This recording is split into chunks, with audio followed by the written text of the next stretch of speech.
गीत गाउन जान्दैनन्, भन्न सक्दैनन् काँडाको घोचाइ। बेहिसाब फुल्छन् र फुलिरहन्छन्, मुस्कुराउँछन् र छर्छन् सुवास। गाँसिरहन्छन् जीवन प्रीत फुलहरू। फुलहरू सक्दैनन् कलम समाएर लेख्न कविता। फुलले त सिकाउँछन् जीवन बाँच्ने कलाको इतिहास। नमस्कार, कवि ऋषभदेव घिमिरेको फुलहरूको कला कविताबाट आजको कार्यक्रमको सुरुवात गर्दछु। सूचना चौतारी सहकारी संस्था लिमिटेडको प्रस्तुति साहित्य सुधाको कवि र कविताको कार्यक्रमको नयाँ श्रृङ्खलामा सम्पूर्ण आदरणीयहरूलाई हार्दिक स्वागत गर्दछु। प्रत्येक आइतबार दिनको 3 बजेदेखि 4 बजेसम्म प्रसारित हुने यो कार्यक्रम हरेकपल.com बाट फेसबुक लाइभमा हेर्न र सुन्न सक्नुहुनेछ। कविता मानव जीवनको सबैभन्दा मार्मिक, मधुर र भावनात्मक प्रस्फुटन हो, हृदयको अनुभूति हो। यसले हामीले देखे भएका कुराहरूलाई कलात्मक तरङ्ग प्रदान गर्दछ र रसात्मक आनन्द दिन्छ। कविता जीवनको सौन्दर्य हो भन्दै आजको यस नयाँ श्रृङ्खलामा हामीसँग जोडिनुहुने सम्पूर्ण अतिथिहरूलाई स्वागत गर्दै परिचय गराउँदछु। आजको कवि र कविताको प्रमुख अतिथि हुनुहुन्छ कवि तथा साहित्यकार समाजसेवी ऋषभदेव घिमिरे। दाजु नमस्कार, कार्यक्रममा स्वागत छ हजुरलाई। यसै गरी आज हामीसँग जोडिनु भएको छ कवि मीन कुमार श्रेष्ठ विराटनगरबाट। मीन कुमारजी, हजुरलाई नमस्कार, कार्यक्रममा स्वागत छ। यसै गरी हामीसँग हुनुहुन्छ लक्ष्मण नेउपाने म्यानमारबाट। जोडिसक्नु भएको छ लक्ष्मणजी? लक्ष्मणजीलाई नमस्कार। यसै गरी युवा साहित्यकार, कवि, निबन्धकार, कथाकार मेरो साथी हुनुहुन्छ पवित्र अधिकारी। एकदम राम्रा निबन्ध कथा लेख्नुहुन्छ उहाँ। पवित्र, तपाईँलाई पनि कार्यक्रममा स्वागत छ। धन्यवाद। साह्रै मिठो कविता लेख्ने, साह्रै मिठो वाचन गर्ने मेरो साथी हुन्छ सुशीला खड्का। सुशीला, तिमीलाई कार्यक्रममा धेरै धेरै स्वागत छ। तिमीलाई अस्तिदेखि नै ल्याउन खोजेको, तिमीले भ्याइराखेका थियौ। यसै गरी राम्रा कविता मुक्तक लेखेर हामीलाई सधैँ फेसबुकमा देखाइरहनुहुन्छ रविन्द्र आशिष सर, कार्यक्रममा स्वागत छ, नमस्कार गरे। यसै गरी हामीसँग हुनुहुन्छ नारायणी अधिकारी।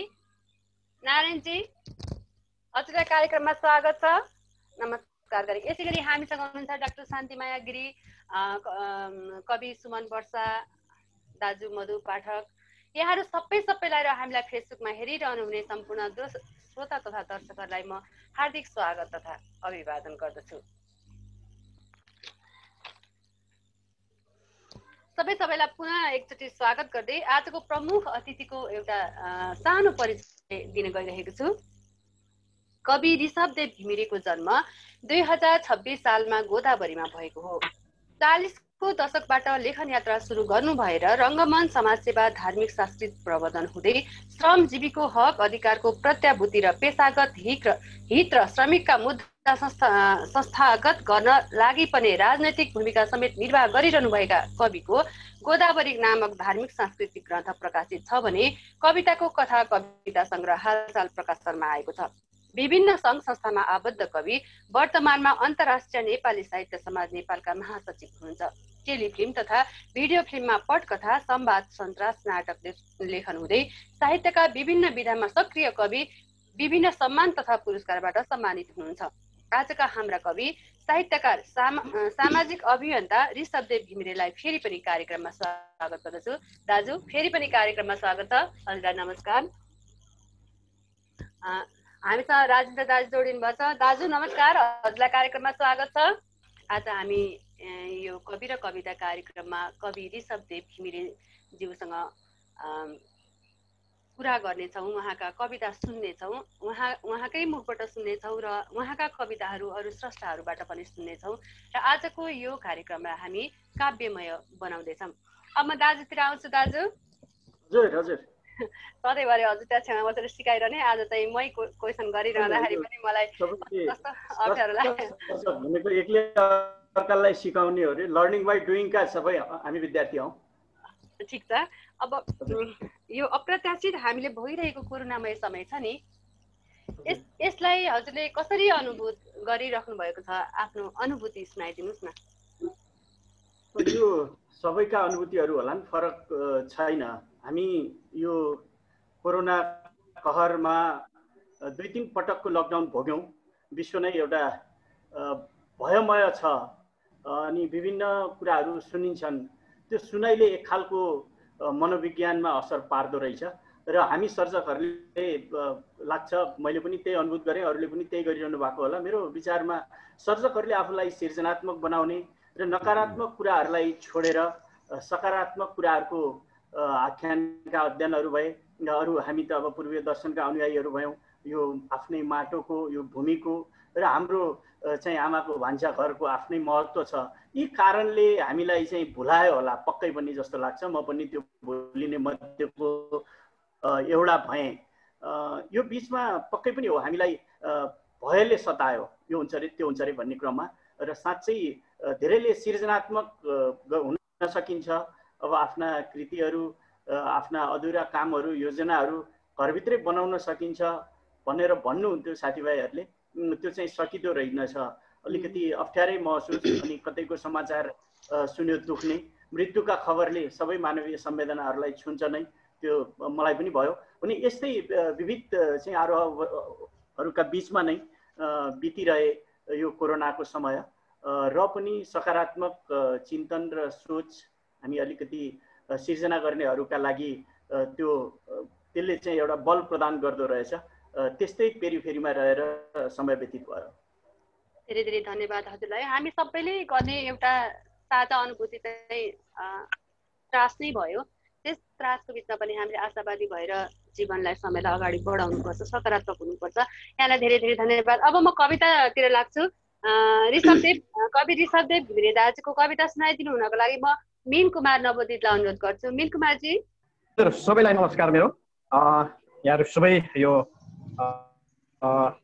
भर्चुअल माध्यमबाट जोडिनु भएका यहाँ प्रस्तुता रञ्जना मेम लगायत प्रमुख अतिथि ऋषभदेव घिमिरे लगायत सबैलाई म हार्दिक नमस्कार र नमन टक्राउन चाहन्छु। विराटको यो गर्मी, यो निकै गर्मी छ, त्यहाँ काठमाडौँ त चिसै होला र असोज पहिलो हप्ता बित्न लाग्दा पनि विराटनगरमा निकै गर्मी छ। यहाँहरू सबैलाई फेरि नमस्कार गर्न चाहन्छु र यो अवसरका लागि आयोजकप्रति हार्दिक आभार कृतज्ञता व्यक्त गर्न चाहन्छु। र हाम्रो अग्रज कवि आदरणीय ऋषभदेव घिमिरेको कविता वाचन गर्न पाउनु मेरा लागि अभाग्य पनि हो र मलाई सम्झिनु भयो। यहाँहरू आयोजक र ऋषभ दाईप्रति पनि हार्दिक आभार र कृतज्ञता व्यक्त गर्दै म कविताका हरफहरू आदरणीय कवि ऋषभदेव घिमिरेको कविताका हरफहरू वाचन गर्न चाहन्छु। कविता यसरी अगाडि बढ्छ। अविरल बलिन्द्र धारा आँसु खसाल्दै, अविरल बलिन्द्र धारा आँसु खसाल्दै टिपेर मोती जस्ता अक्षरहरू फेरि तिम्रो नाममा म लेख्दैछु एक पंक्ति कविताका हरफहरू। अविरल बलिन्द्र धारा आँसु खसाल्दै टिपेर मोती जस्ता अक्षरहरू फेरि तिम्रो नाममा म लेख्दैछु एक पंक्ति कविताका हरफहरू। तिम्रै लागि समर्पण र त्याग बोकेर, तिम्रै लागि समर्पण र त्याग बोकेर सुन्दर शब्दको सुसज्जित माला उन्दै फुक्दै विगुल र शङ्खनादहरू म लेखिरहेछु केवल तिम्रै लागि एक पंक्ति कविताका हरफहरू। उब्काउँदै घाउका पाप्लाहरू, थर्कँदै नुन चुक्का सिक्काहरू, मनभित्र भक्कानीका थुप्रै वेदनाहरू तिमीलाई पुनरावृत्ति गराउँदै म लेख्दैछु एक पंक्ति कविताका हरफहरू। एक्लो एक्लो नितान्त एक्लोपनको आभास उतारेर आफ्नै हृदयाकाशमा पूर्ण दीप्तिको तिम्रो मुहागत म लेख्दैछु एक पंक्ति कविताका हरफहरू। अगत म लेख्दैछु एक पंक्ति कविताका हरफहरू। धन्यवाद। धेरै धेरै धन्यवाद मीन कुमारजीलाई। लेख्दैछु म एक पंक्ति कविताका हरफहरू। कविताका हरफहरू मैले वाचन गरेँ। फेरि पनि म यहाँहरूप्रति धेरै धेरै धन्यवाद धेरै धेरै धन्यवाद। हामीसँग लक्ष्मण नेउपाने बर्माबाट जोडिनु भएछ। लक्ष्मणजी, हजुरलाई कार्यक्रममा धेरै धेरै स्वागत छ। नमस्कार। नमस्कार, हार्दिक धन्यवाद। अब म फेरि क्वेसनतिरै आउँछु। दाजु, म हजुरलाई अब हजुरतिर आएँ। कविता किन लेख्नुहुन्छ? यो सबैलाई आत्मसन्तुष्टिको लागि होला। म यस्ता कार्यक्रमहरूमा सोधिने प्रश्नहरू नै हुन्, कविता सन्तुष्टिको लागि लेखिन्छ, त्यसले मूलत एउटा विषयवस्तु बोक्छ। ती विषयवस्तुहरूको गाम्भीर्यता कसरी बनाउने भन्ने कुरा सिर्जनाका कुराहरू भए र सन्देश प्रवाह गर्छ र विचारको एउटा शक्ति कवितामा हुने भएका हुँदा विचार सम्प्रेषण गर्न र केही सन्देश प्रवाह गर्नका लागि कविता लेखिन्छ। कविता लेखिसकेपछि पढ्नु पनि पर्छ र पाठकहरूसँग पुग्नुपर्छ, सबैको यो आम चाहिँ सर्जकहरूको मान्यता हो। त्यसकारण त्यो कविताले केही न केही कम्पन ल्याउँछ र केही न केही त्यसले चिन्तनमा, सोचमा, आफ्नो शैलीमा, व्यवहारमा केही न केही त्यो कविताले छुन सक्यो र त्यो अनुकरणीय बन्यो भने त्यो कविताले न्याय हुन्छ। त्यसका लागि कविता लेख्छु।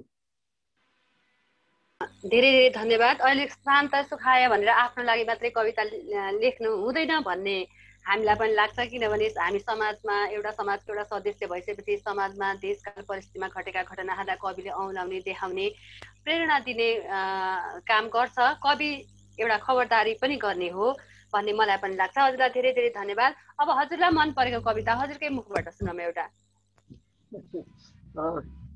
धन्यवाद। यो साह्रो कुरो हो, सबै कविता मन पर्छन्, त म अलिकति फरक प्रयोग गर्छु यहाँ। यो कविता विभिन्न हिसाबले लेखिन्छ। मैले यो आफ्नो कविताको कथा अघि भनिसक्नु भएको छ प्रस्तोताले। त्यो कविताभित्र मैले दुईटा कविताहरूलाई एउटा शब्द वैचित्र्यको चाहिँ अलिकति प्रयोग गरेको छु, अर्को एउटै शब्दहरू हामीले सबैले प्रयोग गर्ने अन्त्यानुप्रास, आद्यानुप्रास, आलङ्कारिकता ती सबै हुन्छन् नै। मैले यो वर्ण वैचित्र्यको चाहिँ अलिकति प्रयोग गरेर केही कविताहरू लेखेका छु। एकाक्षरी शीर्षकमा पनि छ, एकाक्षरी शीर्षकका कविताहरू कम पनि छन्। त्यसकारण म एउटा कविता म शीर्षकको कविताबाट यो चाहिँ पहिलो आफ्नो सबैले सुनिरहनु भएको छ, थुप्रै सर्जकहरू हुनुहुन्छ। म त्यो कविता म शीर्षकको कविता वाचन गर्छु र यो वर्ण वैचित्र्य प्रयोगमा छ। यसका सबै शब्द वर्णहरू मबाट नै उच्चारित छन्। अलिकति यो प्रसङ्ग मैले उठाएँ। कविताको शीर्षक छ म मनोवृत्तिको मनोविनोद। म मनोवृत्तिको मनोविनोद, मानव वञ्चित मलयाचलको मर्मज्ञ महर्षि, महापद्मको महायान, मीमांसकको मिथक, महादेशीय महायात्री, मेधावी म मातवर। मुटुको माझमा मनमायाका मृदुल मुस्कानका मौन मन्त्रणाहरूमा मग्न मायाका मुनाहरू, मनको मजेरीमा मौलाएको मालश्री ममता, मदमस्त मेरीको मुहारमा मस्त म मान्छेको मनमा मिसाउँदैछु मोहनी मान। म मान्छेको मनमा मिसाउँदैछु मायाको मौलिक मुस्कानले मेदिनी मातासँग मृत्यु मार्न म माग्दैछु मृत सञ्जीवनी। म मानव सरोवरदेखि मण्डलाको मध्यबिन्दुसम्मका मानिसहरूको मन मिल्ने नीत। म मानव सरोवरदेखि मण्डलाको मध्यबिन्दुसम्मका मानिसहरूको मन मिल्ने मीत। म मायावी मेघको मोचन, म मुन्धुम, म महास्तोत्र, म मान्छे मार्ने मृत्युको महान मृत्युञ्जय, म मान्छे मार्ने मृत्युको महान मृत्युञ्जय। धन्यवाद। कस्तो मिठो वर्ण वैचित्र्य भन्दो रहेछन् यसलाई, हजुरकोबाट सुन्न पाइयो। एकदम राम्रो मको प्रयोग गरेर लेख्नु भएको कविता। अब म फेरि हजुरतिरै आउँछु। हजुर, अहिले हामी 6-7 महिना भइसक्यो हामी लकडाउनमा बसेको, घरभित्रै बसेको, बालसंसारसँग हामी छुट्टिए पनि, भर्चुअल संसारमा हामी जोडिए पनि सिर्जना गर्ने मान्छेहरूले त केही न केही सिर्जना पक्कै गरेको हुन्छ होला। नयाँ सिर्जना, नयाँ पुस्तकहरू के आउँछ हजुरबाट? यो बिचमा आम साथीभाइहरूको म अलिकति विशेष गरेर यो पद्यको पनि कविता लेख्ने भएको कारणले केही साथीहरूले चाहिँ अब यो छन्द चौतारी, छन्द वाटिका, विभिन्न यो जुम मञ्चलाई चाहिँ एउटा सृजनात्मक बनाउने काम गर्नुभयो र नयाँ नयाँ कविता लेखौँ भनेर साथीभाइहरूको चाहिँ एउटा आग्रह पनि आयो। त्यो मैले बिचमा 9-10 वटा चाहिँ पद्यका कविताहरू लेख्ने, त्यो अब एउटा चाहिँ बाध्यताले त नभनौँ, साथीहरूको ऊर्जाले चाहिँ लेख्ने काम एउटा गरेँ र यो बिचमा अलिकति अहिले मान्छेहरूलाई सँग समय छैन अनि कविताहरू लामा भए असाध्यै चाहिँ यो कविता चाहिँ निबन्धात्मक भयो भन्ने चाहिँ समालोचकीय टिप्पणीहरू धेरै छन् र समयानुभावका कारण छोटो बसाइमा एउटै अब अहिले त हामी मोबाइलको एउटा 6 इन्चको स्क्रिनभित्र चाहिँ सम्पूर्ण संसार अटाइरहेका छौँ। त्यो 6 इन्चको स्क्रिनभित्र फेरि नसारिकन हेर्न मिल्ने कविताहरू पनि त हुन्छन् नि भनेर मैले यो कविताको कथामा पनि केही छोटा कविताहरू राखेको छु। 2-4 छोटा कविताहरूको सङ्ग्रहको लागि चाहिँ म अहिले यतातिर लागिरहेको छु। प्रारम्भ त मैले अघि भने सबैलाई त्यही मनोविज्ञानले सतायो, हामीलाई कोरोनाको भयले सतायो, त्रासले सतायो, केही साथीहरू त्योबाट सङ्क्रमित पनि हुनुभयो। मानवीय संवेदना हो, पक्कै सहानुभूति शुभेच्छाका कामहरू पनि गर्नै पर्यो। त्यसको अतिरिक्त अब यसलाई सहज बनाउनुपर्छ। हामीले हाम्रा सिर्जनाका माध्यमले हामीभित्र रहेको एउटा सर्जकको ऊर्जाशील चाहिँ आत्मबलका कारणले यसलाई सधैँ यो मनोविज्ञानमा पिरलिरहनु हुँदैन भनेर मैले छोटा कविताहरूको चाहिँ केही सङ्कलन सुरु गरेको छु र त्यसलाई भनौँ नभनौँ यसलाई चाहिँ विश्व साहित्यमा जाने गरी पनि अब काम गर्नुपर्छ भन्ने सोच बनिरहेको छ। अनुवाद सहितको ग्रन्थ त्यसलाई चाहिँ एउटा संयुक्त गर्नुपर्छ भन्ने सोच बनिरहेको छ। हेरौँ कहाँ पुगिन्छ। धेरै धेरै शुभकामना छ हजुरलाई। हजुरका कविताहरू, छोटा कविता, अनुवाद गरिएका कविताहरू हामी चाँडै पढ्न पाऊँ यसको लागि हजुरलाई अग्रिम शुभकामना, धेरै धेरै शुभकामना। अब म पवित्रालाई कवि ऋषभदेव घिमिरेज्यूको एउटा कविता वाचन गर्न अनुरोध गरेँ। पवित्रा। धन्यवाद रञ्जना र सबै साहित्यिक मनहरूमा मेरो हार्दिक नमस्कार। म कविज्यू ऋषभदेव घिमिरेको कविता वाचन गर्न गइरहेको छु जसको शीर्षक छ वैशाखको गीत। विश्व मैलिएको छ, विश्व मैलिएको छ, वैशाखे पालुवाले हम्केर बढारौँ। संक्रमणका थुप्रोहरू उठाएर बिस्केटको लिङ्गो हटाउँ बादलका काला टाटाहरू। हामीले नै गाउनु छ मालाश्री धुन, हामीले नै गाउनु छ मालाश्री धुन, गाउँ एकै सुरले विश्व शान्तिको लागि। वैशाखको बासन्ती गीत, वैशाखको बासन्ती गीत, उग्राउँदै काफलका दानाले मारौँ पेटका किराहरू। वैदिक मन्त्रोच्चारणको ध्वनिले गरौँ बहुजन हितायको कामना। गाएर गाएर वैशाखको वैशालु गीत, साट्नु छ नयाँ वर्षको शुभेच्छा, सुनाउँदै वसन्त श्रवणको आलाप।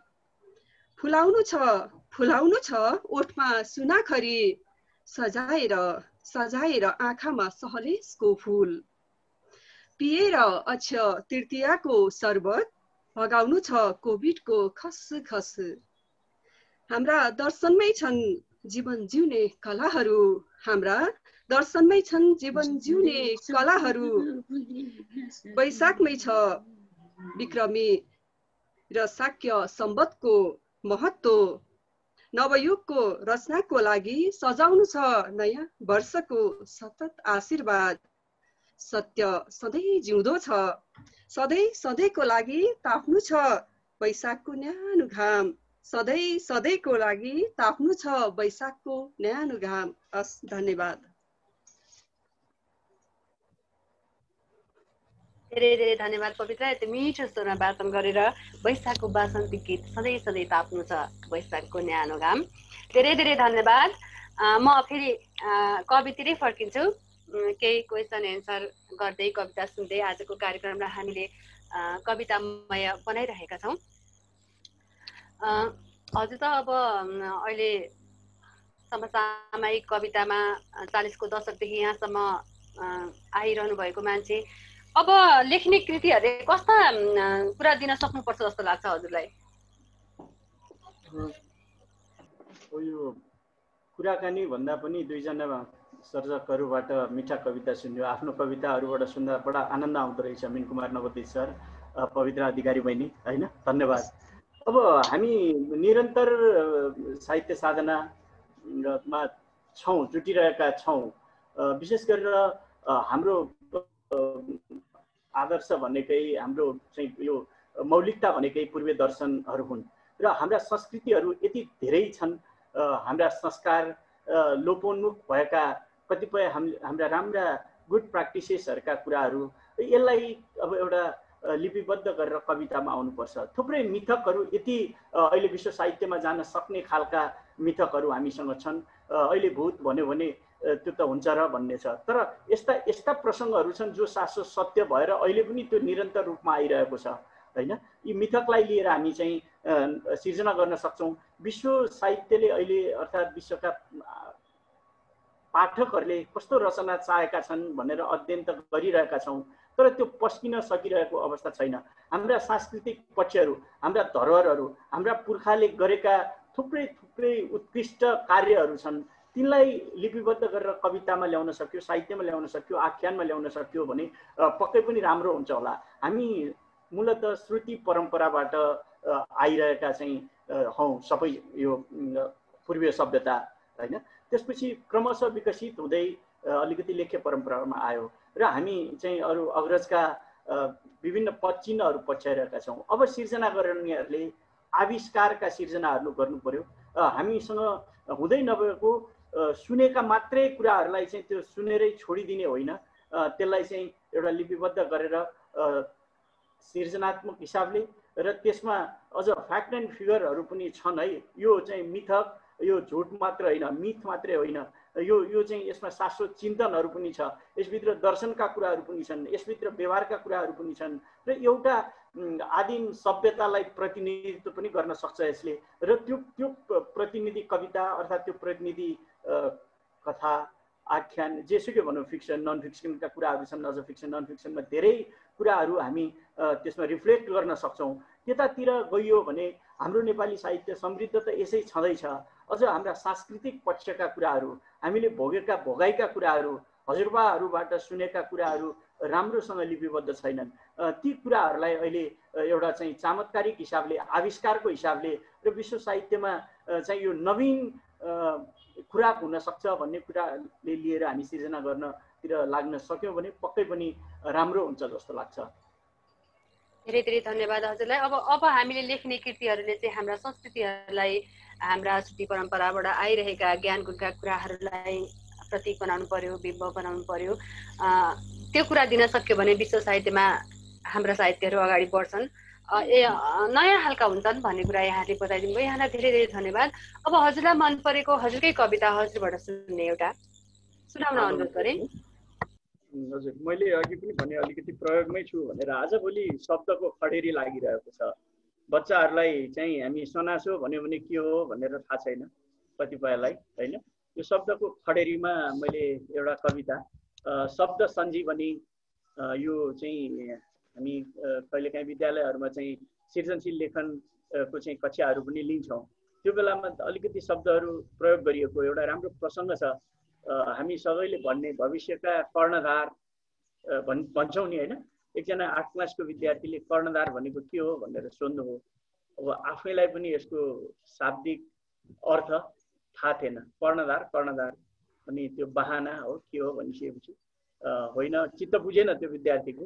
मैले पनि एकजना गुरुलाई सोधेँ, त्यो चाहिँ एउटा कठिन परिस्थितिमा चाहिँ रेतहरूसँग पार गर्न सक्ने क्षमता संस्कृतमा एउटा कर्णधारको श्लोक नै रहेछ, त्यो मलाई श्लोक आएन। अनि अहिले विद्यार्थीहरू भित्र जिज्ञासा यस्तो खाले आएको छ। अनि त्यही सम्झेर मैले त्यही दिन त्यो स्कुलबाट प्रशिक्षण सकेर आएपछि मैले लेखेँ शब्द सञ्जीवनी। म यहाँहरूका बिचमा यो कविता राख्छु। शब्द सञ्जीवनी। आँखीझ्यालबाट छिरेको एकजुवा घामलाई धुरी बलोले पाता कस्दै पुर्याउनु छ ढुकुटी खाट र गग्रेटोसम्म। किनारको शुद्ध जलले भिजाएर पोतारी लिप्नु छ अगेनीको चम्का। पकाउनु छ भुजुङ्गोमा बौबत्तेर अनि चखाउनु छ जन्तीलाई परिकार। खुर्मानेले बाटेको दाम्लो भिरेर खुर्पेटोमा खुर्पा उग्राउँदै अनादिको खट्टे समाएर चन्मतीको डुनुलको गाउँदै लिपुलेखको गीत उधो झर्दैछन् आइराकको धसिङ्गरे स्वादमा डुबेका शब्दहरू म छिनकनी लगाउँदै सङ्घेल्दैछु र लेख्दैछु मदारीको कविता। दलानमा लम्पसार ढिकीको सहाराले ओखलमा कुटेर साउ अक्षरहरू। दलानमा लम्पसार ढिकीको सहाराले ओखलमा कुटेर साउ अक्षरहरू। चाल्नोमा चालेर जोगाउनु छ शब्दको देउल। तताएर तसलार ताउलो सिङमाङबाट कर्सौलीले झिकेर भुटुन ओइरदैछु परनीको सिरौला। खटपालबाट चिम्टालले च्यापेर नासपातीको भिनाजु। खटपालबाट चिम्टालले च्यापेर नासपातीको भिनाजु। छोपेर आलीमा चपरीले हुर्काउनु छ शब्दको खुकुली कोसा। सखाउनु छ सिमोटाका दानाहरू। भिजाउनु छ जोइटिङरे ओठ। एक पुरुवा मोइले मेट्नु छ काका कुलको प्यास। कौको खलातीमा तताएर शब्दको सनासो। कौको खलातीमा तताएर शब्दको सनासो। पेरुङ्गोमा सजाउँदै हाट बजार पुर्याउनु छ मैजारो नहुँदै हटिया। च्याप्नु छ खोकिलामा शब्द फुल्ने तुलसीको मन्जरी। रोपेर करेसामा सञ्जीवनीको बोट। रोपेर करेसामा सञ्जीवनीको बोट। टिपेर अमृत फल गोलमा पेलेर शब्दको रस पिलाउनु छ गोटी चौथी। यिनै अक्षर र शब्दहरूबाट सिर्जित मन्त्रहरूले निको पार्नु छ मान्छेलाई लागेको सुर र देशलाई लागेको रोग। यिनै अक्षर र शब्दहरूबाट सिर्जित मन्त्रहरूले निको पार्नु छ मान्छेलाई लागेको सुर र देशलाई लागेको रोग। धन्यवाद। यिनै अक्षरका सञ्जीवनीबाट निको पार्नु छ मान्छेलाई लागेको सुर। कति मिठो कविता। हामीले गाउँघरमा प्रयोग हुने, हामीले गाउँघरमा प्रयोग गरिरहेका, अहिले बच्चाहरूले बिर्सेका ती हामीले पनि बिर्सिसकेका सामानहरूलाई प्रतीक बनाएर, बिम्ब बनाएर एकदम उत्कृष्ट कविता। हजुरलाई धेरै धेरै धन्यवाद। अब म कविता वाचनमै आउँछु। नारायणजी अब हुनुहुन्छ हामीसँग? नारायणजी हजुर नमस्कार। नमस्कार। हजुरलाई कविता वाचन गरिदिनु हुनको लागि अनुरोध गरे। हजुर हजुर रञ्जना निरौला म्याम नमस्कार। यो भाषा साहित्य संस्कृतिको उत्थान गर्नका लागि जुन साहित्यिक जागरण मार्फत यो जुन अभियान हरेक पल साहित्य सुधा र हरेक पल.com-बाट निरन्तर यो कार्यक्रम अगाडि बढिरहेको छ। यो चाहिँ वास्तवमा अत्यन्त सारगर्भित कार्यक्रम छ। म नियमित यो कार्यक्रमहरू सुन्ने गरेको छु। आज कवि ऋषभदेव घिमिरे लाई साक्षात्कार रूपमा कवि र कविता कार्यक्रम मार्फत उहाँकै मुखार बिन्दबाट उहाँका कविताहरू पनि सुन्न पाउँदाखेरि अत्यन्त खुसी लागेको छ। र आज म दाजुका कविताहरू चाहिँ सबै नै एकदमै उत्कृष्ट छन्, सबै नै एकदमै राम्रा छन्। तथापि आज मैले यहाँ एउटा शार्दूल विक्रीडित छन्दमा लेखिएको नेपाल मेरो घर भन्ने कविता छ। यो छन्दको कविता म दाजुको कविता वाचन गर्न चाहन्छु। र कविता वाचन गर्नुभन्दा थोरै अगाडि दाजुकै विषयमा दाजुलाई नै मैले लेखेको एउटा श्लोक म यहाँ कवि ऋषभदेव घिमिरेप्रति समर्पण गर्न चाहन्छु।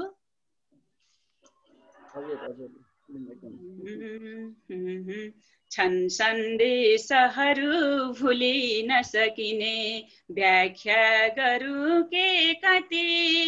छन् सन्देशहरू भुलि नसकिने व्याख्या गरौँ के कति। जोखी जोख्न सकिन्न भर्नु कसरी उत्कृष्ट छन् जे जति।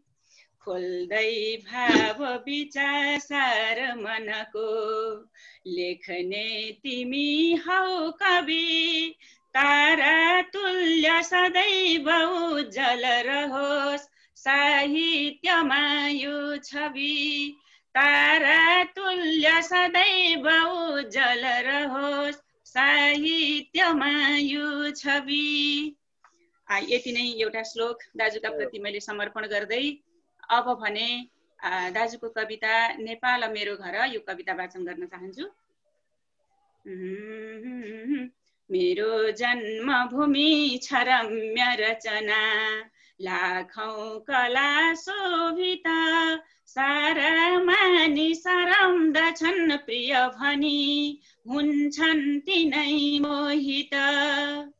पुर्खाको इतिहास गौरव हुने, सर्वोच्च हाम्रो शिर, कस्तुरी मृगले छ शोभित सधैँ, नेपाल मेरो घर।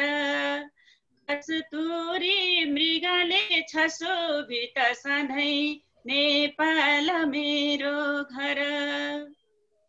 ज्ञानी बुद्ध बने, ऋषीश्वर बने, बन्छन् अरू के कति, नेपाली घरबार भित्र नपसोस्, दुर्भावना दुर्गति।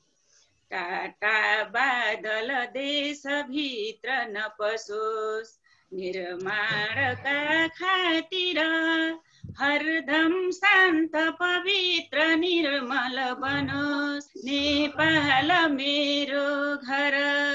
हरदम शान्त पवित्र निर्मल बनोस्, नेपाल मेरो घर।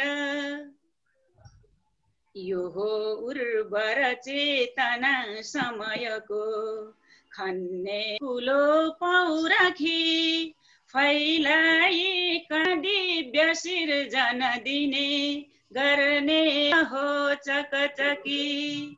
थुप्रै जात जातिका घर छ यो, छन् धेर हेर्दा घर, साँच्चै सुन्दर शान्त सिक्त छ सधैँ, नेपाल मेरो घर।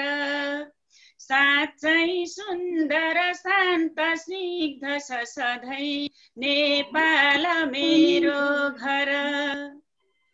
मेची बग्दछ पूर्वमा र यसको, काली रह्यो पश्चिम, मेरो देश सदैव सिर्जन दिने, छन् शैल पाखा वन।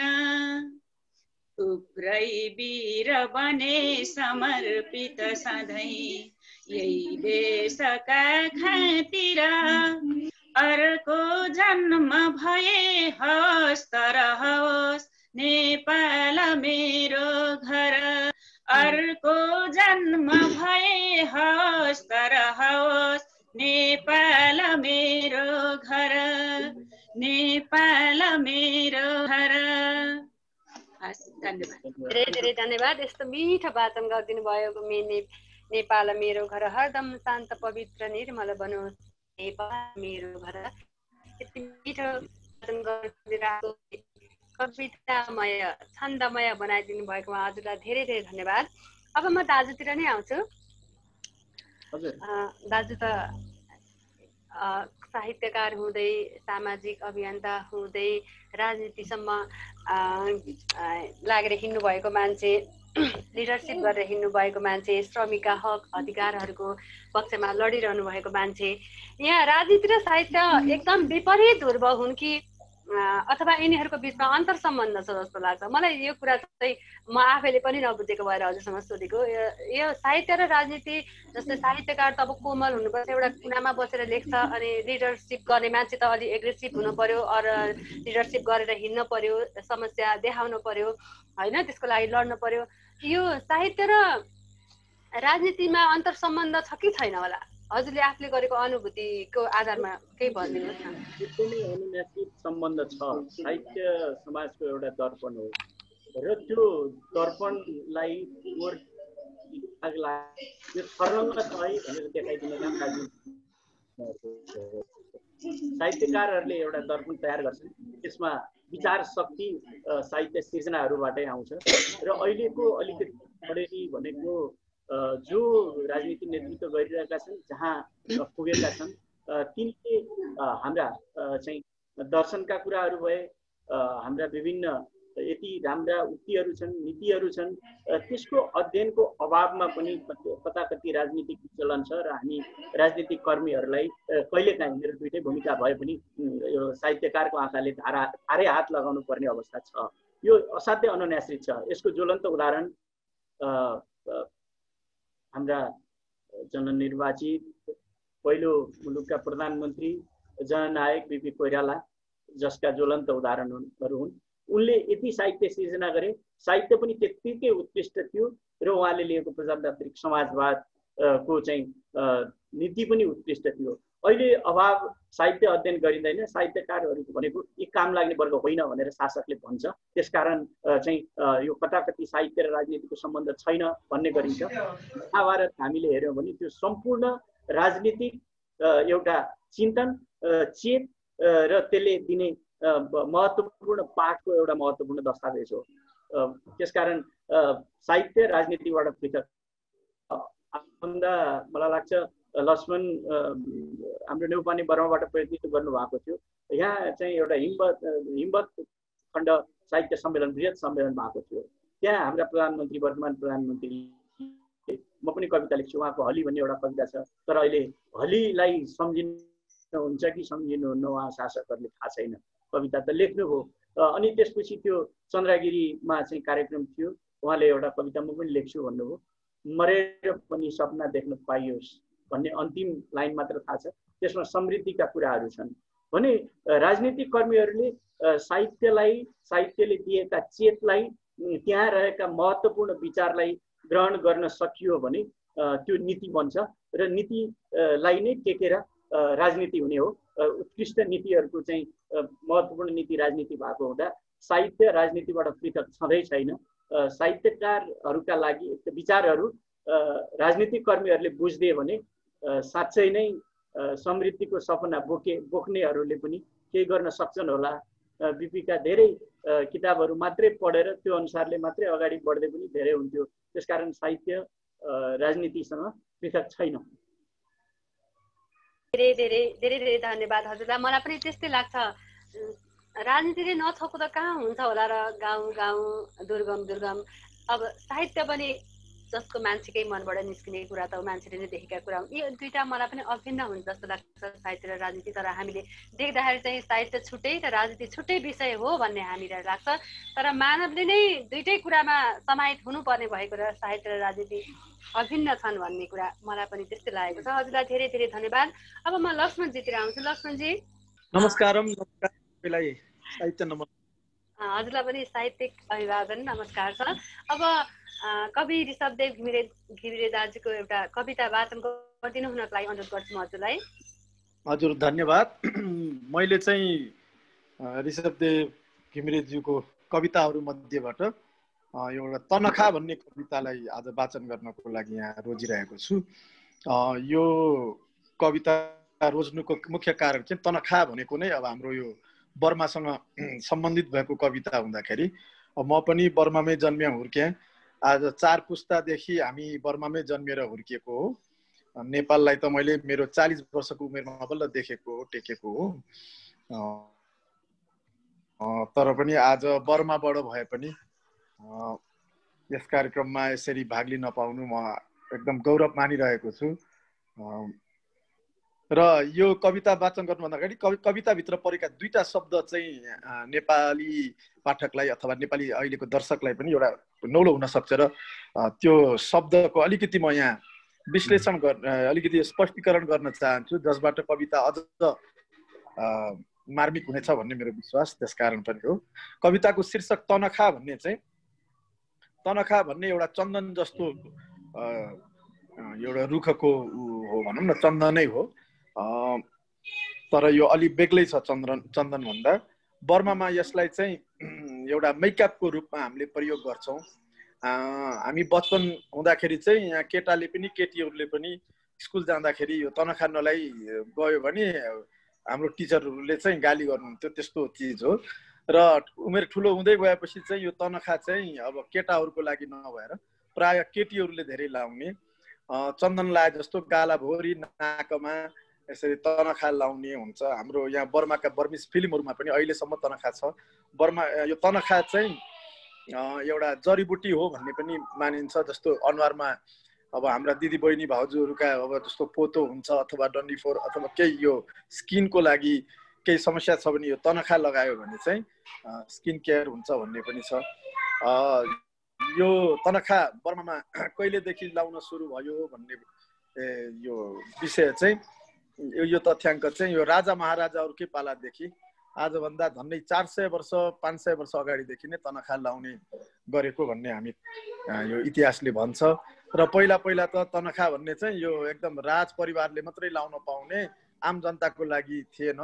पछि आम जनतामा पनि आयो र तनखा शब्दको यति भने पुग्छ होला मेरो ख्यालमा। समय कम छ होला, मैले धेरै समय ल्याएँ भने क्षमा याचना। यहाँ अर्को शब्द चाहिँ सुकी भन्ने शब्द छ। सुकी भनेको चाहिँ वास्तवमा हाम्रो राष्ट्रमाता आउङ सान सुचीको नाम हो। हामीले सुची भनेर उच्चारण गर्छौँ, उहाँको वास्तविक नाम पनि सुची हो। तर यो अङ्ग्रेजीमा लेखेर उच्चारण गर्दाखेरि चाहिँ सुकी हुँदो रहेछ। अनि त्यहाँबाट अहिले अन्तर्राष्ट्रिय स्तरमा चाहिँ उहाँको नामलाई सुकी भनेर अब उच्चारण गरिन्छ। तर बर्मिसहरूले उहाँ आफैले पनि अनि हाम्रो राष्ट्रभरि चाहिँ सूची भनेर नै उच्चारण। अब म सुशीला खड्का हसिनालाई कवि ऋषभदेव घिमिरेज्यूको एउटा कविता वाचन गर्न अनुरोध गरेँ। मेरो आवाज क्लियर छ रञ्जना? राम्रो आछ। सबैजनालाई नमस्कार। हरेकपल.com मा रञ्जनाले पटक पटक बोलाउँदा पनि मेरो व्यस्तताको कारण उपस्थित हुन सकेकी थिइनँ। आज पनि मेरो स्कुलको मिटिङ चलिराखेकै अवस्थामा मैले अलिकति समय निकालेर यता उपस्थित भएको छु। साथीहरूसँग भेट्न मन लागेको थियो, हजुरहरूसँग बस्न मन लागेको थियो, त्यही भएर मैले थोरै समय निकालेको छु। हरेकपल.com र प्रिय साथी रञ्जनालाई धन्यवाद। यहाँ उपस्थित सम्पूर्णलाई साहित्यिक अभिवादन। ऋषभ दाईको कविता सिद्धाश्रमको बाटो आज म वाचन गर्ने तयारीमा छु अथवा वाचन गर्दैछु। कति न्याय दिन सक्छु त्यो त पछि नै थाहा हुनेछ। कविता सुरु हुन्छ यसरी। कविताको शीर्षक सिद्धाश्रमको बाटो। धेरै पढियो बन्चरोको कविता, उध्याएर बन्चरो लेख्नु छ विज्ञानको कविता। धेरै पढियो बन्चरोको कविता, उध्याएर बन्चरो लेख्नु छ विज्ञानको कविता। कन्पारोदेखि पसिना झारेर भिजाउनु छ देशको माटो।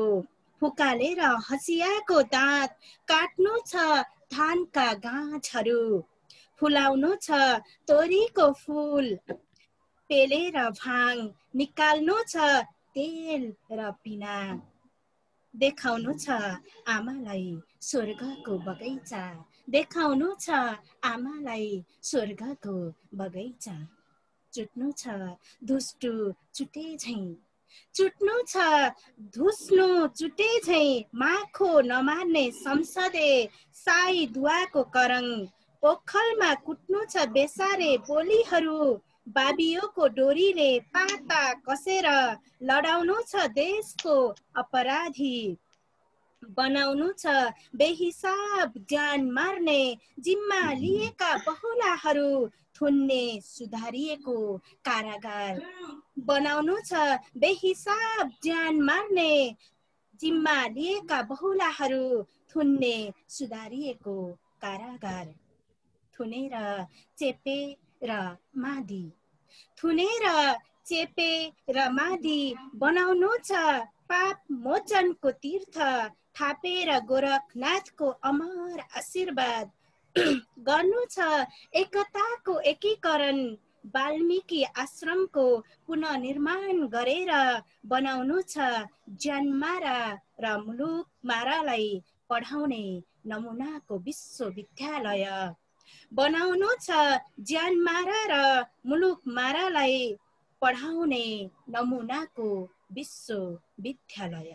सिङ्गार्नु छ कलशले दैलो, सिङ्गार्नु छ कलशले दैलो। पोत्नु छ गोबरे लिउनले पूजाको चौको। सजाउनु छ पाल्की र उलिन काठ।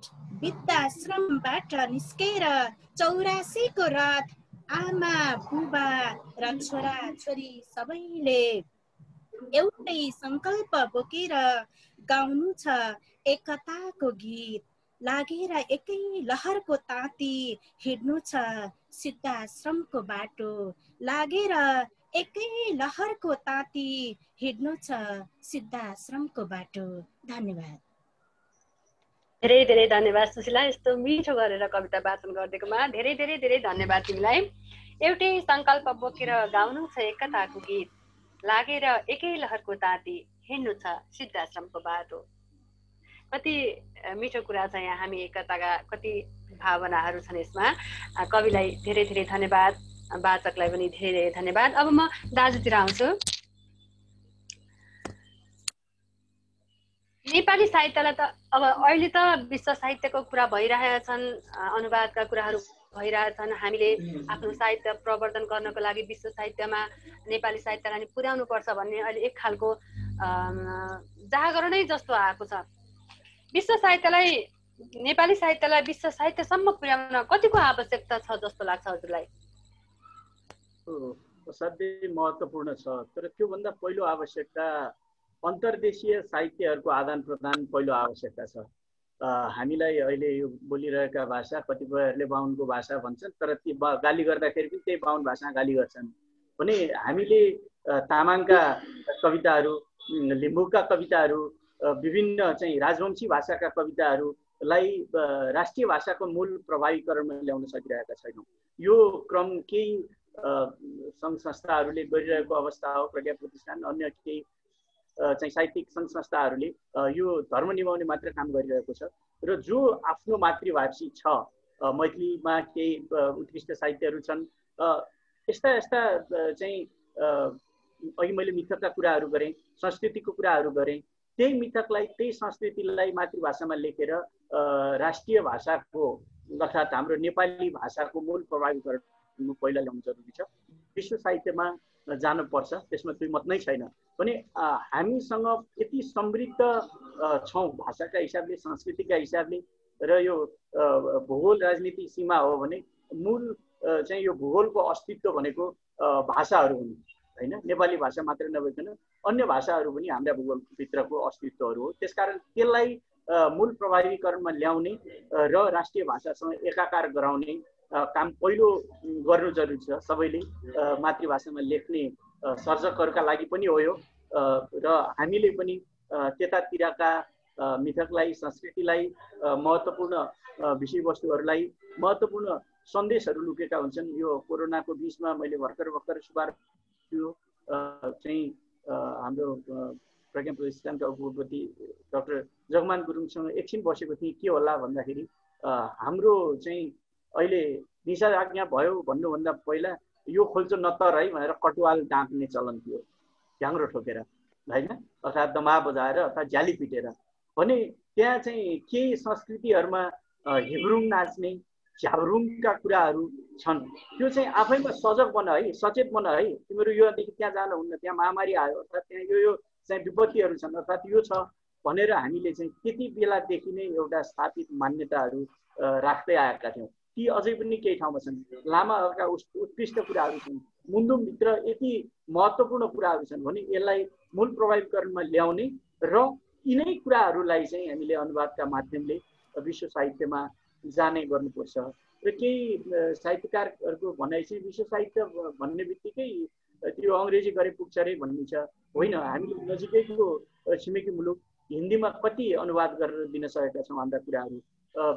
नजिकैका यता चाइनातिर भाषाको पनि हामीलाई ज्ञानका अभाव छन्, कति दिन सकेका छौँ। ठुलो जनसङ्ख्या हामीसँग यहीँ नजिकै, यहाँबाट जन्नै करिब 100 किलोमिटरको दूरीमा त भयङ्कर ठुलो जनसङ्ख्या छ। भने यसलाई विश्व साहित्यमा जानलाई अङ्ग्रेजी मात्र नभइकन अरू भाषाहरूको चाहिँ ज्ञान भण्डार बढाउँदै अनुवादका कुराहरूमा चाहिँ सहकार्य गर्नु जरुरी छ। हजुरलाई धेरै धेरै धन्यवाद। हामीले लेखेका जति हामी समृद्ध भए पनि अघि टुट्नु भएको थियो, अहिले जोडिनु। विश्व साहित्य, हामी जति साहित्यमा संस्कृतिमा सम्पन्न भए पनि विश्व साहित्यमा हाम्रो साहित्य गएन भने संसारले हाम्रो साहित्यको बारेमा केही थाहा पाउँदैन। यसको लागि हामीलाई विश्व साहित्यमा जान जरुरी छ। यसको लागि हामीले हाम्रा संस्कृति, हाम्रा भाषामा लेखिएका, धेरै भाषा संस्कृतिमा लेखिएका हाम्रा साहित्यहरूलाई अनुवाद गर्नुपर्छ, विश्व साहित्यमा जानुपर्छ भन्ने कुरा दाजुले गर्नुभयो। दाजुलाई धेरै धेरै धन्यवाद। अब दाजुलाई मन परेको दाजुकै एउटा कविता दाजुबाटै सुनाइदिनु। लक्ष्मण सर जोडिदिनु भएको छ। मन परेका छन्। मैले फेरि अघि प्रयोगकै कुरा गरेँ, यो वर्ण वैचित्र्यकै चाहिँ प्रयोगको।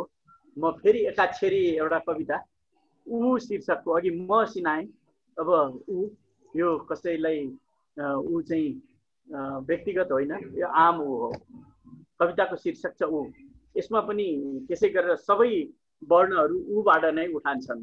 ऊ ऊ उपमा, ऊ उपमा, ऊ उज्जैनकी उमा, ऊ उपमा, ऊ उज्जैनकी उमा, ऊ उत्सुकताको उज्यालो उभाएर उदारताको उकालो उक्लदै उत्थानको उत्तरायणमा उदाएकी उर्मी। ऊ उर्मिला, ऊ उर्मिला, उजाड उत्तिसमा उन्दैछ उत्साहको उमङ्ग।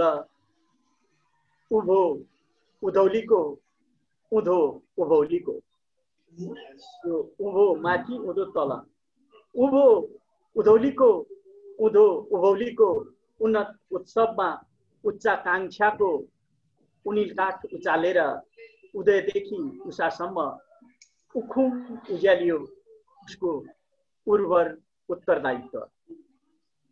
ऊ उदार उद्देश्यका उजुरीहरू उत्तर पुस्तिकामा उतारेर उखल्दैछ उग्रवादको उन्यु। उत्कर्षकी ऊर्ध्वरेखा, ऊ उत्कर्षकी ऊर्ध्वरेखा, ऊ उज्जवल उक्तिकी उत्तीर्ण उच्च स्रवा, ऊ उज्जवल उक्तिकी उत्कृष्ण उच्च स्रवा। धन्यवाद।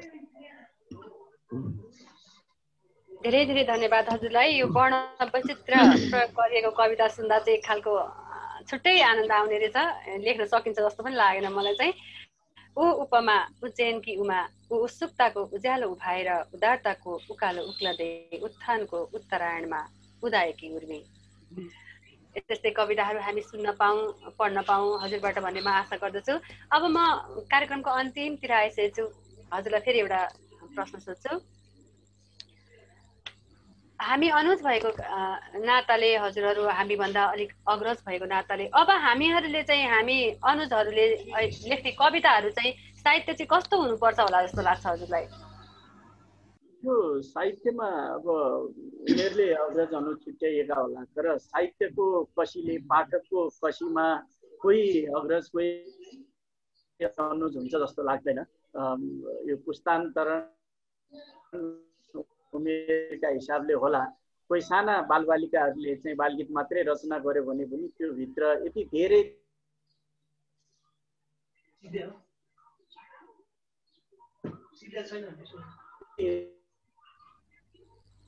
बत्ती गए जस्तो छ, प्राविधिक गडबडी यस्तो हुन्छ। र चाहिँ विचारहरू पनि हुन्छन्। त्यसकारण यो प्रयोग र पाठकहरूको मनलाई छुन सकियो भने नै अहिले अब यो उमेरका हिसाबले लेख्ने अनुज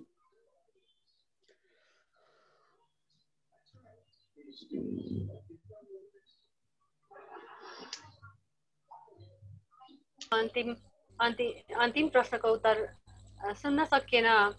प्राविधिक गडबडी भए जस्तो छ, उहाँको बत्ती गए जस्तो छ अथवा नेट गए जस्तो छ। म लक्ष्मणजीतिर आउँछु। लक्ष्मणजी, अघि हामी बोल्दा बोल्दै हजुरले तनखाको बारेमा बताउँदै मैले पनि तनखा पढेको थिएँ, युवराज दाईको तनखा निबन्ध सङ्ग्रह पढेको थिएँ। अनि लास्टमा मैले दाजुलाई भनेको थिएँ यो तनखाको बारेमा अलिकति केही लेख्नुपर्ने, यो छुटेछ भनेको म अर्को पुस्तकमा चाहिँ हाल्छु बहिनी, मैले जानी छुटाएको भनेर भन्नुभएको थियो। मैले तनखा भने हेर्दा हामीले चाहिँ तनखा भनेको स्यालेरी हो कि भन्ने लागेको थियो, भरे तनखा भनेको हजुरको सांस्कृतिक एउटा सौन्दर्यको प्रतीक रहेछ। अहिले हजुरबाट पनि थाहा पायो, हजुरलाई धेरै धेरै धन्यवाद। अब हजुरबाट हाम्रो कवि ऋषभदेव घिमिरे दाजुको एउटा कविता सुनाइदिन अनुरोध गरेँ मैले हजुरलाई। लक्ष्मण नेपालीज्यूलाई हजुर धन्यवाद, धेरै धेरै धन्यवाद। अब म सिधै कविता वाचनमा लागेँ है। कविताको शीर्षक तनखा। स्वतन्त्रता नै हो समृद्धको आधार, स्वतन्त्रता नै हो समृद्धको आधार, सपुतका सपनाहरू साकार पार्न सूचीको विचार बोकेर खटिएका छन् पौरखी हातहरू।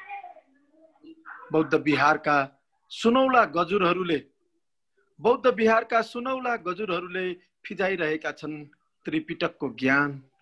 ध्यानमग्न बुद्धको प्रतिमा बोधगम्य शान्त आँखाहरू खोल्नु पूर्व नै बिहान बनेर उदाउँदैछ न्यामामा घाम। बान्की परेका सुन्दर घरहरूले छेड्न खोजेका छैनन् आकाश। जात जातका रुखहरू लम्कँदैछन् आकाशको बाटो। तनखापेको बोट र सिरुपाते पातहरूले सुनाइरहेको छ बर्मेली सङ्गीत। चनोट उस्तै छ श्रीखण्डको जस्तै छ गेड, उस्तै छन् चन्दन घोट्ने हात र उठाउने औँलाहरू। उही छ अनुहारको बनोट, उस्तै छ मुस्कान र लावण्य, तर विशेष छ तनखा लेपनको कारिगरी। धन्यवाद। धेरै धन्यवाद हजुरलाई। विशेष छ तनखा लेपनको कारिगरी। आजको प्रमुख अतिथि कवि ऋषभदेव ज्यू दाजु हामीसँग डिस्कनेक्ट हुनुभएको छ। प्राविधिक गडबडीले गर्दा जोडिन सक्नु भएन कि अब जोडिने कोसिस गर्दै हुनुहुन्छ होला। हजुरलाई धेरै धेरै धन्यवाद यति मिठो कविता सुनाइदिनु भएकोमा। जोडिन सकिन्छ त? जोडिँदै हुनुहुन्छ दाजु?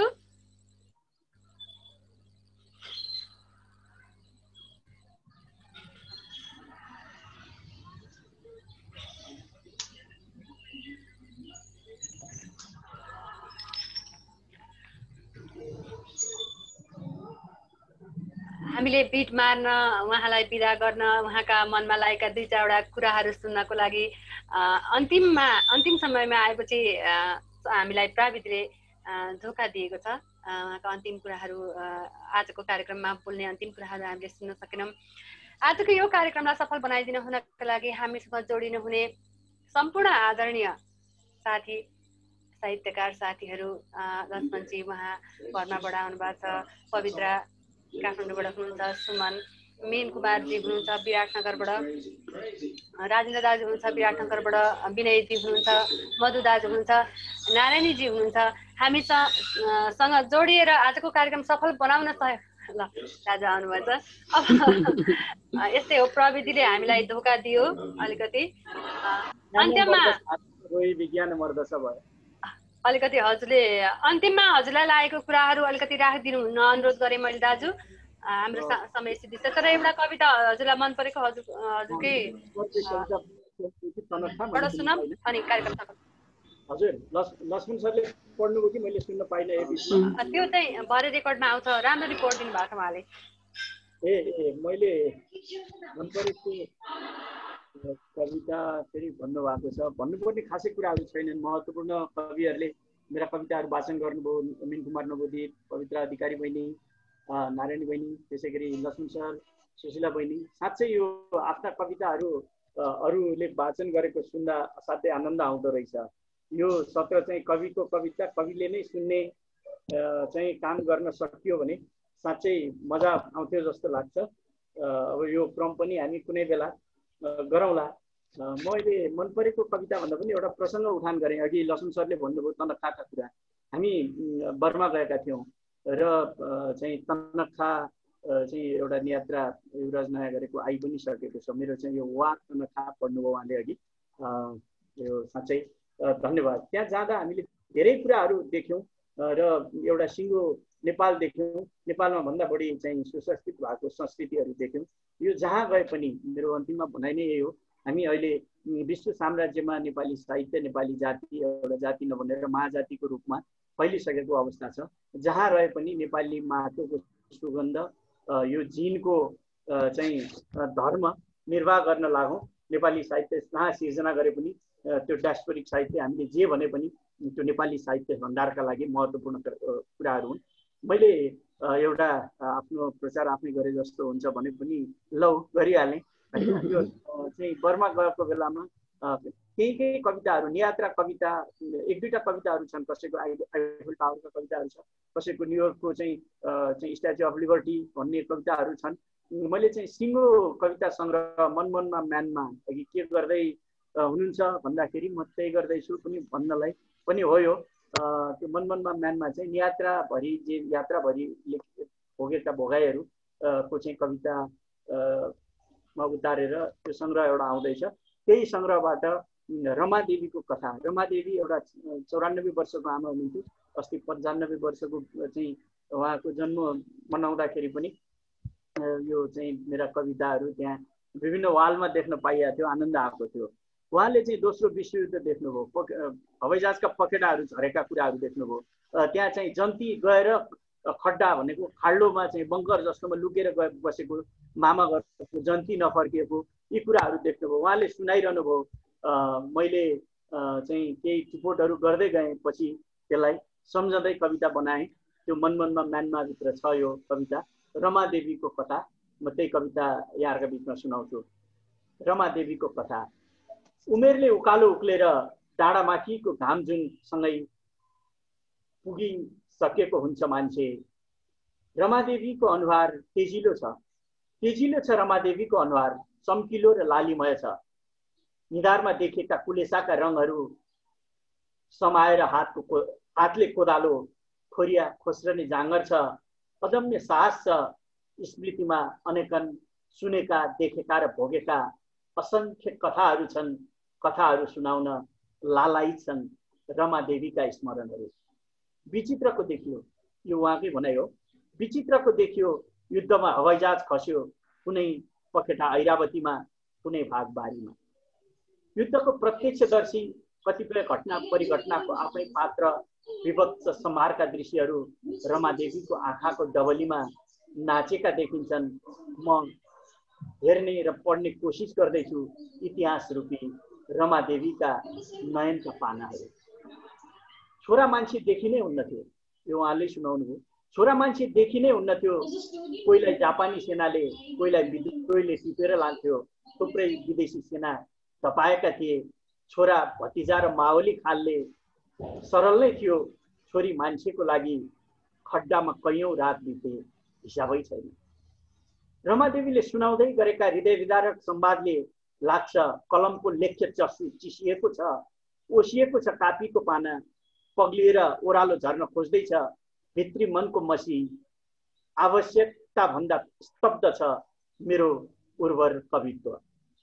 दिउँसभरि रातिका लास उठाउँथे, सुलमा उनेर थुप्रै लास बगाउँथे सैनिकहरू।